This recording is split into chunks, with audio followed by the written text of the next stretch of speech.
warahmatullahi wabarakatuh. Selamat datang di podcast Ruang Radio. Di episode kali ini kita kedatangan pakar-pakar muda yang akan membedah dunia pendidikan. Nah, kali ini kita kedatangan kakak-kakak yang cantik ini nih guys. Yang pertama ada siapa kak? Bella Astriana. Halo, aku Elisantiani. Halo, Olivia Nufalifah. Dan aku Amanda Octavia. Nah, di sini kita akan membedah tentang komunikasi yang ada di pendidikan nih. Karena kemarin kakak-kakak ini sudah berkunjung ya kak ke sekolah ya kak. Nah, di sini mungkin ada beberapa yang akan saya tanyakan ya kak mengenai dunia pendidikan atau mengenai permasalahan yang ada di sekolah yang akan datang ini. Bagaimana sih kak guru menjalankan peran sebagai komunikator di dalam kelasnya? Nah, oke, baik.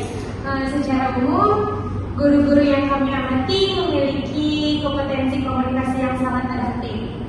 Mereka itu mampu menyederhanakan materi yang kompleks itu bisa menjadi bahasa-bahasa yang mudah dipahami oleh para siswa tersebut di sekolah dasar tersebut.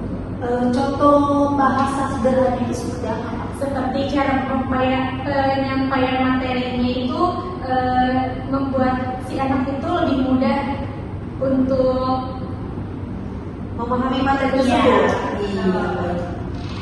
Mungkin ada hambatannya kak di Nah, ada hambatannya juga pada channel atau saluran komunikasi di sekolah yang kami observasi tersebut. Keterbatasan infrastruktur membuat guru sulit menggunakan media pembelajaran digital atau alat peraga visual atau variatif. Akibatnya jadi apa sih kak? Nah, akibatnya penyampaian pesan hanya mengandalkan metode verbal yang terkadang kurang menarik bagi siswa. Jadi karena kekurangan media pembelajaran, jadi siswa itu kurang menarik untuk belajar ya.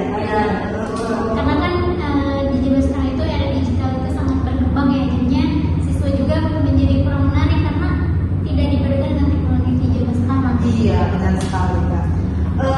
Lalu bagaimana sih dengan siswanya? Apakah mereka sudah menjadi subjek aktif dalam pembelajaran? Nah, sejauh ini yang kita observasi, siswa menunjukkan tingkat kepatuhan yang tinggi namun cenderung menjadi pendengar pasif. Kami mengamati adanya hambatan internal di mana mereka kurang berani untuk mengkritis atau bertanya mengenai kesulitan belajar yang mereka alami. Lalu apa kak yang harus dilakukan? Jadi ini dapat menunjukkan adanya budaya komunikasi atau komunikasi yang satu arah yang dapat membekas kak. Padahal untuk belajar berpikir kritis, siswa perlu merasa aman untuk menjadi mitra dialogis dalam pembelajaran. Oh jadi di saat itu siswanya tuh kayak kurang aktif untuk bertanya. Mungkin dia malu atau segan atau apa itu kan? Mungkin ada yang Itu bisa jadi kayak dipengaruhi kurangnya media pembelajarannya, karena kan di sekolah tersebut juga hambatannya termasuk tadi. Media pembelajarannya yang kurang ya kak media pembelajaran. Karena kan terbatas. ya terbatas, karena kan tidak semuanya setiap hari itu menggunakan media pembelajaran. Iya, benar sekali.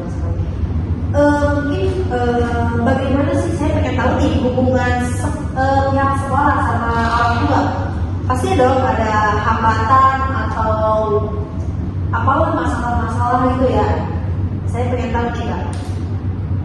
pada saat kami ke sekolah tersebut, kami menemukan sebuah paradigma tanggung jawab secara prosedural dan administratif. Komunikasi antara guru dan orang tua di sekolah-sekolah tersebut sangat harmonis dan responsif, terutama melalui platform pesan instan.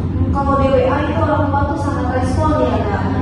Tapi pernah ada nggak sih kayak kunjungan gitu orang tua ke sekolah kayak rapat buat apalah gitu? Tentunya ada, karena secara emosional itu kayak antara komunikasi orang tua dengan guru itu terjalin dengan baik, misalnya di WhatsApp atau platform pesan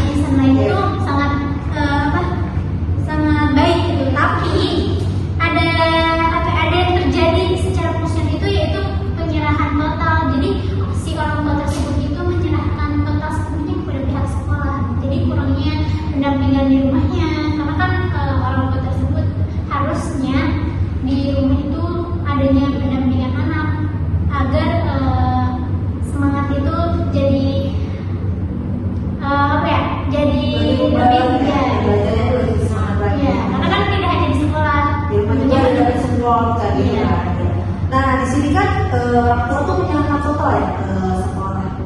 Pernah ada nggak sih kayak masalah atau konflik kayak si anaknya tuh ditegur nih sama pihak sekolah, tapi orang tuanya tuh nggak terima.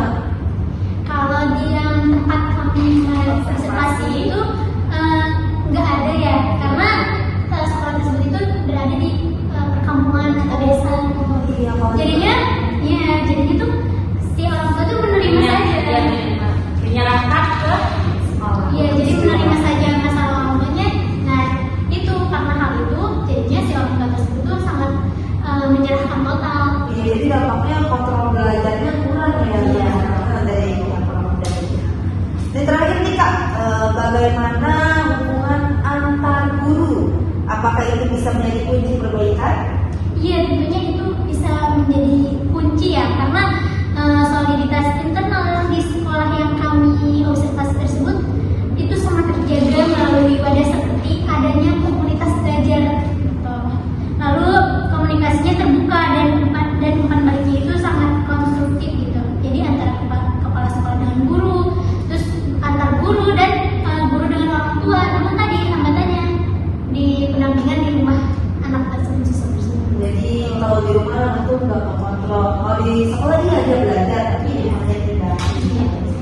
Luar biasa ya teman-teman. Jadi tantangan adalah bagaimana membawa soliditas internal untuk merangkul orang tua dan memberdayakan siswa agar lebih berani bersuara.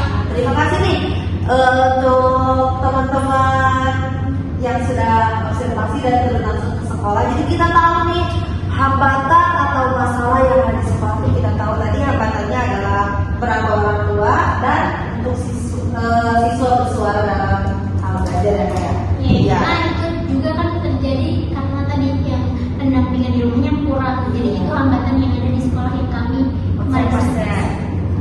Mungkin episode kali ini sampai di sini. Nanti kita sampai bertemu lagi di episode selanjutnya di podcast Ruang Riau. Sekian, terima kasih. Wassalamualaikum warahmatullahi wabarakatuh.